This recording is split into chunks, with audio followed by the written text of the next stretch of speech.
Hey everybody, so it has been a year since the death of Osama bin Laden, and I'm just here today just to talk about how I remember it and just my feelings about how we've come so far a year later. First of all, I'll just tell you how I found out about the death of Osama bin Laden. I remember where I was. I was right over there by the computer. I had just come home from work, and I went on Facebook, and people were saying, big news, and so I went on CNN, and it said right there, it was reported at the time that Osama bin Laden had been killed by U.S. Special Forces, later to be identified as U.S. Navy SEAL Team 6. And so, of course, at that moment, I was shocked, I was happy, but I was also scared that I didn't want to be disappointed. What if this was like just a false statement? What if it was like it was rushed or something?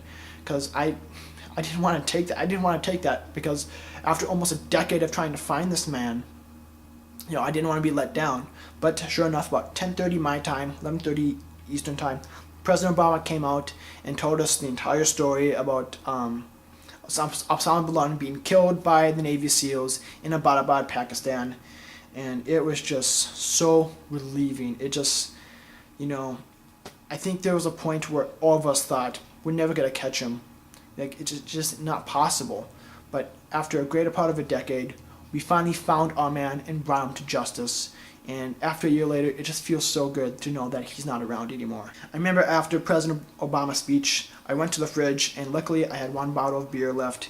And yes, this is the exact same bottle I drank out of that night, with a little bit of beer at the bottom. Now it's stained on the bottom because it evaporated whatnot. But so I still have that, and I will always keep this as a reminder that this is what I had after I found out Osama bin Laden had died.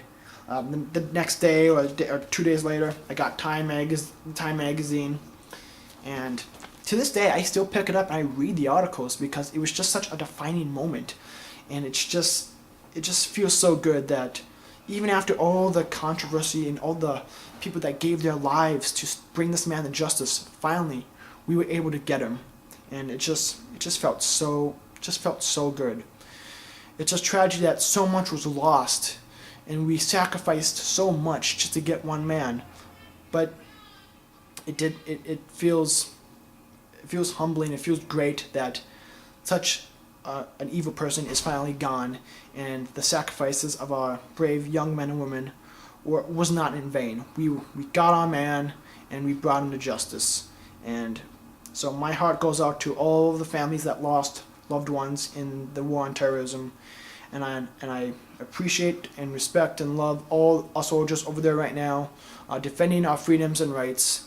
And irregardless of how you feel about the war, about the controversy of it all, it's understandable, but it was just remembering that day of Osama bin Laden being killed, and it just felt so relieving that no matter how bad things get, there are always times when we do triumph, and that good things can happen, and even though there are bad times, there will always be good times as well.